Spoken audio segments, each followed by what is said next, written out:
The house was still, bathed in the soft glow of the early morning sun. Dust motes danced in the light streaming through the curtains, casting a golden hue across the modest living room. On the porch, seated in an old rocking chair that creaked with every movement, was John Carter, a man of quiet resilience.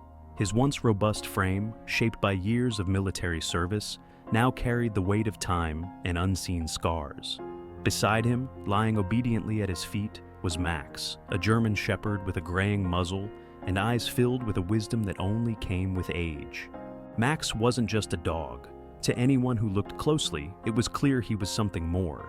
John's shadow, his confidant, his lifeline. They had been through hell together, both on and off the battlefield. Max had served as John's military K-9 partner during his time in the Army, and when an explosion had rendered John unable to continue active duty, it was Max who had stayed by his side. Together, they had navigated the turbulent waters of post-war life, finding solace in each other's presence. John gently reached down, his hand brushing against Max's thick fur. The dog stirred, looking up at him with a soft whimper, as if to ask, "What's on your mind, old friend?" John smiled faintly, his voice barely above a whisper. "Just thinking, buddy, that's all." The beginnings of their bond. Their story had begun years ago, in the scorching deserts of the Middle East. Max had been assigned to John's unit as a bomb detection dog, trained to sniff out IEDs and other explosives. John had been skeptical at first. To him, a dog was a liability, a distraction in a job that required unwavering focus. But it hadn't taken long for Max to prove him wrong. There was a moment John could never forget, no matter how much he tried. It was late one night on a routine patrol. The air was thick with tension, every shadow a potential threat. Max had stopped suddenly, his body rigid, his nose to the ground. John had learned to trust the dog's instincts, and the trust had saved their lives. Just a few feet ahead, buried beneath the sand, was an improvised explosive device. Without Max's keen senses, the entire unit would have walked straight into it. From that day forward, John and Max were inseparable. The bond they forged was not just one of handler and dog, but of two souls who understood the fragility of life. They relied on each other, not just for survival, but for sanity in a world that often felt like it was falling apart. Life after the war. When John's service ended after the explosion that had injured his leg and left him struggling with PTSD, it was Max who helped him transition back to civilian life. The nightmares, the flashbacks, the overwhelming sense of guilt, Max was there for all of it. When John woke up in a cold sweat, Max would nudge him gently, grounding him in the present. When he felt the walls closing in, it was Max's steady presence that kept him from spiraling. The military had offered to reassign Max to another handler, but John had refused. He couldn't bear the thought of losing the dog who had become his anchor. He fought tooth and nail to adopt Max, and when he finally succeeded, it was the first time in months that John had felt a flicker of hope. Together, they built a life. It wasn't perfect, far from it, but it was theirs. John found solace in small routines, walking Max in the mornings, sitting on the porch in the afternoons, and sharing quiet evenings by the fire. Max, for his part, seemed content just to be by John's side. They didn't need words to communicate. Their bond was deeper than that. Signs of decline. But time, as it does, began to take its toll. Max, once vibrant and full of energy, started to slow down. His movements became labored, his once shiny coat dulled with age, and his eyes, though still warm, carried a hint of fatigue. At first, John dismissed it as the natural progression of aging. After all, Max was no longer the young, sprightly dog who had bounded through the desert sand. One morning, as they walked their usual trail through the woods, Max stumbled. It was a small misstep, but it was enough to send a pang of worry through John's chest. He crouched down, his hand cradling Max's face. "You all right, boy?" he asked, his voice thick with concern. Max licked John's hand in response, his tail wagging weakly as if to say, "I'm fine, don't worry about me." But John wasn't convinced. He could feel the shift, the subtle signs that Max wasn't his usual self. The vet visits began shortly after. The first few offered vague reassurances. Arthritis, they said, nothing out of the ordinary for a dog his age. But as the months went on, the symptoms worsened. Max's appetite waned, his breathing grew labored, and he began to whimper softly in his sleep. John, desperate to help his friend, tried everything. special diets, supplements, medications, but nothing seemed to make a difference. The breaking point came one night when Max collapsed in the yard. John had been sitting on the porch, lost in thought, when he heard the sound of Max's body hitting the ground. He rushed to his side, his heart hammering in his chest. "Max, Max, talk to me, buddy," he said, his voice trembling. Max tried to lift his head, but his body refused to cooperate. His breaths came in shallow, ragged bursts, and his eyes, usually so full of life, were clouded with pain. John scooped him up, ignoring the strain on his injured leg, and drove straight to the emergency vet. The heartbreaking diagnosis. The vet's face was grave as she examined Max. After a series of tests, she pulled John aside, her voice gentle but firm. "Mr. Carter, I'm afraid it's not good news," she began. "Max has advanced osteosarcoma, a type of bone cancer. It's spread to his lungs. I'm so sorry." John's world tilted on its axis. He shook his head, refusing to believe it. "There has to be something we can do," he said, his voice cracking. "Surgery, chemo, anything. Just tell me what he needs." The vet placed a hand on his shoulder. "I understand how much Max means to you, but at this stage, treatment would only prolong his suffering. The kindest thing you can do is let him go peacefully." The words hit John like a freight train. Let him go? How could he let go of the one constant in his life, the dog who had been there through everything? He looked over at Max, who lay on the examination table, his tail wagging faintly despite the pain. Tears welled up in John's eyes as he knelt beside him. "You've always been a fighter, buddy," he whispered, his voice breaking. "I don't know how to do this without you." A man's struggle. Over the next few days, John wrestled with the decision. Every fiber of his being screamed at him to fight for Max, to exhaust every possible option before giving up. But deep down, he knew the truth. Max was suffering, and keeping him alive was no longer an act of love. It was an act of fear, fear of being alone, fear of facing the demons that Max had always kept at bay. His daughter Emma visited during this time, offering him quiet support. She had grown up with Max and loved him dearly, but she could see the toll it was taking on her father. "Dad," she said gently, sitting beside him on the porch, "Max has given you everything he has.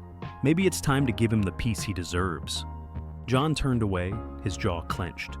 "You think I don't know that?" he snapped, his voice harsher than he intended. "You think this is easy for me?" Emma placed a hand on his arm. "I know it's not easy, but you've always taught me that real love means putting someone else's needs before your own. Max needs you to be strong now, for him." Her words cut through the fog of John's grief, forcing him to confront the painful reality he had been avoiding. She was right. Max had spent his entire life protecting him, and now it was his turn to protect Max. The last sunrise. On their final morning together, John and Max sat on the porch one last time. The sunrise painted the sky in hues of gold and orange, a quiet reminder of the beauty in endings.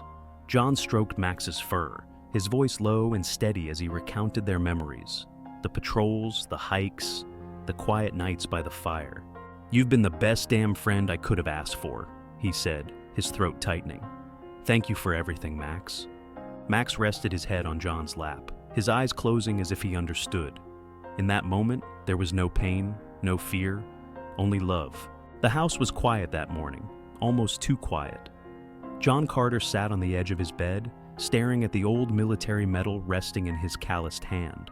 It was one of the few tangible reminders of his time in the service, a time when his life felt clear-cut, missions to accomplish, orders to follow. But now, as he listened to the faint, labored breathing of Max coming from the living room, John felt adrift. This was a mission he wasn't sure he could complete. 1. Max's condition worsens. The next few days were a blur of vet appointments, medications, and sleepless nights. Max's condition deteriorated rapidly. He struggled to stand, his once powerful legs trembling beneath him. His appetite vanished, and even his favorite treats, the ones John used to coax him out of bed in the mornings, sat untouched in his bowl. John couldn't ignore the signs anymore, though he tried desperately to. He spent hours on the computer, researching alternative treatments, holistic remedies, anything that might buy Max more time. Every article that suggested there was hope only fueled his denial, while every expert opinion urging humane euthanasia felt like a dagger to the heart. Max has always been a fighter, John muttered to himself late one night, staring at the blinking cursor on a website about canine hospice care. He just needs a chance. We've been through worse. But the reality was staring him in the face. Max wasn't fighting anymore. He was enduring, and John knew it wasn't fair to ask him to keep going. A visit from Emma. Emma arrived that weekend, her face a mixture of concern and exhaustion. She had driven 5 hours from her apartment in the city after John's terse phone call. "Max isn't doing well. Can you come?" She'd grown up with Max, and seeing the once energetic dog in this state hit her like a punch to the gut. "Hey, Dad," she said softly as she entered the house, her eyes immediately going to Max, who lay on his bed near the fireplace. The dog's ears perked up slightly at the sound of her voice, but he didn't lift his head. "Hey," John replied gruffly, his tone betraying his emotional turmoil. He didn't look up from where he sat, absently stroking Max's fur. Emma knelt beside Max, running her fingers gently along his back. "Hey, buddy," she whispered, "you're such a good boy." Tears welled up in her eyes, but she blinked them away. She didn't want to cry in front of her father, not yet. "Dad," she began carefully, turning to face him. "Have you thought about what we talked about?" John's jaw tightened, and he shook his head. "I don't want to talk about that right now." Emma sighed, her heart breaking for both her father and the dog who had been her childhood companion. "I know this is hard," she said gently, "but keeping him like this, it's not fair to him. You know that, right?" John shot her a sharp look, his voice rising. "Don't tell me what's fair. You think I don't know what's happening? You think I don't see it every day?" Emma held her ground, her own frustration bubbling to the surface. "Then why are you letting him suffer, Dad? Why are you putting him through this when you know it's time to let him go?" The room fell silent, except for the crackling of the fire. John's hands trembled as he rubbed his face, his voice breaking when he finally spoke. "Because I don't know what I'll do without him," he admitted. "I don't know how to say goodbye." 3. The final realization. That night, John stayed up with Max, sitting beside him on the floor as the dog rested his head on a soft blanket. The house was dark except for the faint glow of the fireplace, and the only sound was Max's shallow breathing. John ran his fingers through Max's fur, his voice trembling as he spoke. "You've always been there for me, buddy, every damn step of the way. I don't know how to do this without you." Max stirred slightly, his tail thumping weakly against the floor. It was as if he understood, as if he was trying to comfort John in his own way. Tears streamed down John's face as he leaned closer, pressing his forehead to Max's. "I'm sorry," he whispered. "I'm so sorry." It was in that moment that John finally realized what he had been avoiding all along. Keeping Max alive wasn't for the dog, it was for him. He was holding on out of fear, out of selfishness, and that wasn't fair to the dog who had given him so much. He made the decision then and there. Tomorrow would be Max's last day, and John was determined to make it perfect. 4. A day to remember. The next morning, John woke early, the weight of his decision pressing heavily on his chest. He cooked Max a breakfast of scrambled eggs and bacon, something he hadn't done in years. The smell seemed to revive a bit of Max's old spirit, and the dog managed to eat a few bites, his tail wagging faintly. "Good boy," John said softly, his voice thick with emotion. "You deserve the best, buddy." They spent the day visiting all of Max's favorite places. First, they went to the park where they used to play fetch. John sat on the bench while Max lay in the grass, his eyes half closed as he soaked up the sun. Then they drove to the hiking trail they used to explore, the one where Max had always led the way, sniffing every tree and chasing squirrels. John carried Max for most of the walk, his arms aching but his heart full. "You've carried me through so much," he said as they sat on a rock overlooking the valley. "Let me carry you for a while." The final stop was the lake, where Max had always loved to swim. John sat by the water's edge, letting Max rest his head on his lap.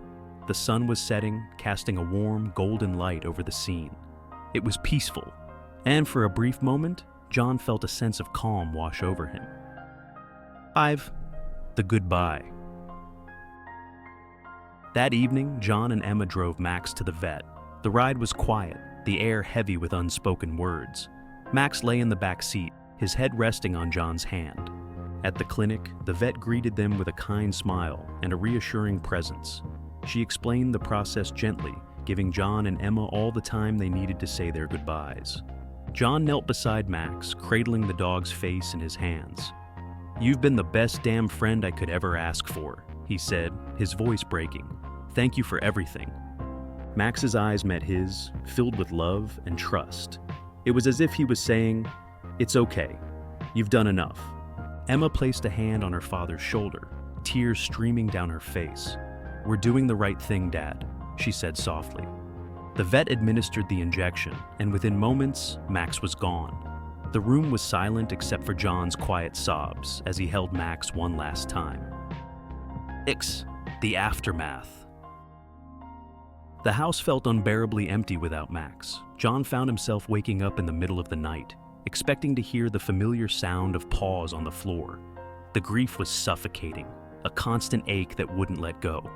But over time, with Emma's support and the memories of Max's unconditional love, John began to heal.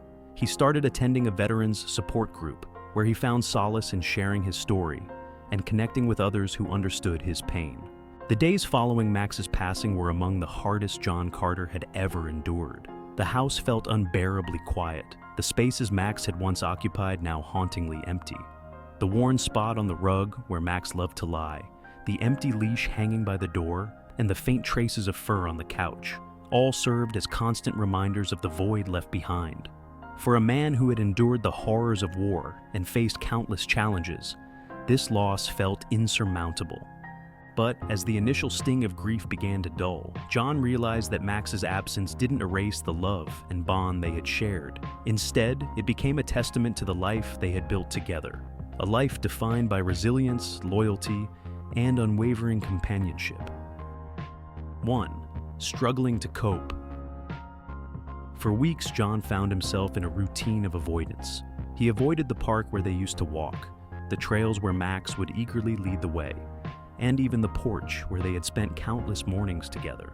The memories were too fresh, too raw, and every corner of the house seemed to echo with Max's presence. At night, the emptiness was the worst.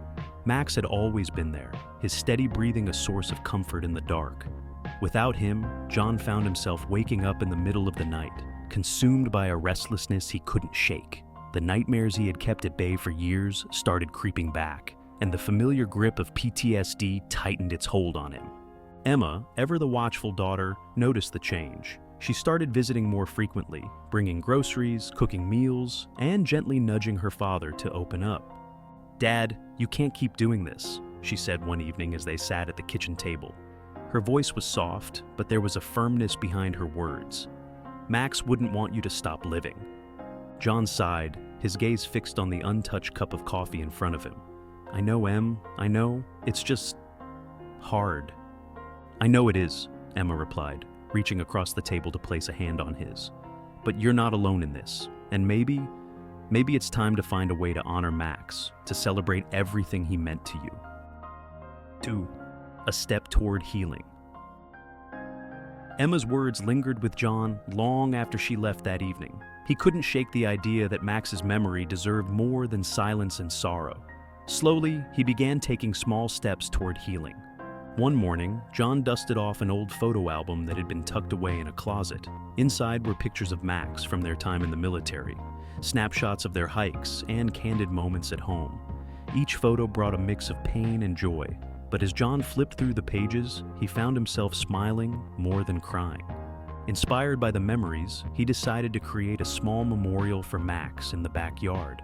Over the course of a week, John worked tirelessly, clearing a spot under the large oak tree where Max had loved to rest. He built a wooden bench engraved with the words, "For Max, my partner, my protector, my best friend."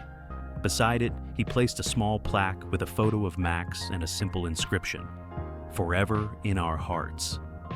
The process of building the memorial was cathartic. For the first time since Max's passing, John felt a sense of purpose. As he hammered the final nail into the bench, he sat down and looked out over the yard, the sun filtering through the leaves above. It was a quiet, peaceful moment, and for the first time in weeks, he felt a sense of calm. 3. Finding connection through loss. Emma's suggestion to honor Max also led John to consider reconnecting with others who had experienced similar losses. At her encouragement, he attended a local veterans support group. It wasn't easy at first. Walking into that room, surrounded by strangers, felt daunting. But as he listened to their stories, John realized he wasn't alone in his grief. One evening, a fellow veteran named Mike shared a story about losing his own service dog. The parallels to John's experience were striking, and for the first time, John opened up about Max. "He wasn't just a dog," John said, his voice thick with emotion. "He was my partner, my family. He saved my life more times than I can count, and I don't know how to move on without him." Mike nodded, his expression empathetic. "It's not about moving on," he said. "It's about carrying them with you. Everything Max taught you, everything he gave you, it's still there, and it always will be." The group became a lifeline for John. Week by week, he found strength in their shared stories, their understanding, and their support. It wasn't a quick fix, but it was a start. 4. A new beginning. Months passed, and while the pain of losing Max never fully disappeared, it began to transform. It became a part of John, a quiet ache that coexisted with the love and gratitude he felt for the years they had shared. One day, while visiting a local animal shelter with Emma, John met a young German Shepherd mix named Buddy. The dog had been abandoned and showed signs of neglect, but there was something in his eyes, a spark of resilience, that reminded John of Max. At first, John hesitated. Adopting another dog felt almost like a betrayal, as if he were trying to replace Max. But as Buddy cautiously approached him, his tail wagging tentatively, John felt a connection he couldn't ignore. "You're not replacing Max," Emma said gently, sensing her father's hesitation. "You're giving another dog a chance, and I think Max would want that." John took Buddy home that day. It wasn't an immediate bond. It took time for both of them to adjust. But slowly, Buddy began to fill the empty spaces in John's heart and home. He wasn't Max, but he didn't need to be. He was Buddy, and that was enough. 5. Honoring Max's legacy. With Buddy by his side, John found new ways to honor Max's memory.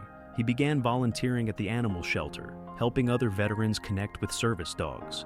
He shared Max's story with anyone who would listen, hoping to inspire others to see the incredible bond that could exist between humans and animals. He also started journaling, something he hadn't done since his military days. Writing about his time with Max allowed him to process his grief in a new way, turning his pain into something constructive. Over time, those journals became a memoir, one that he hoped would not only honor Max, but also help others who were navigating similar losses. 6. A quiet peace. On the one-year anniversary of Max's passing, John and Emma sat together on the bench under the oak tree. Buddy lay at their feet, chewing on a stick, his tail wagging contentedly. John placed a small bouquet of flowers beside Max's plaque, his hand lingering on the photo. "Thank you," he whispered, "for everything."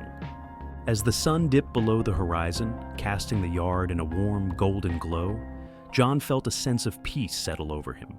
Max's absence was still felt, but so was his presence in the memories, the lessons, and the love that continued to shape John's life.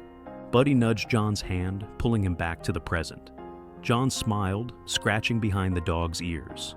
"Come on, boy," he said, standing up. "Let's go inside." As they walked back to the house, Emma by his side, John realized that while life would never be the same, it was still worth living. Max had taught him that, and for that, he would always be grateful.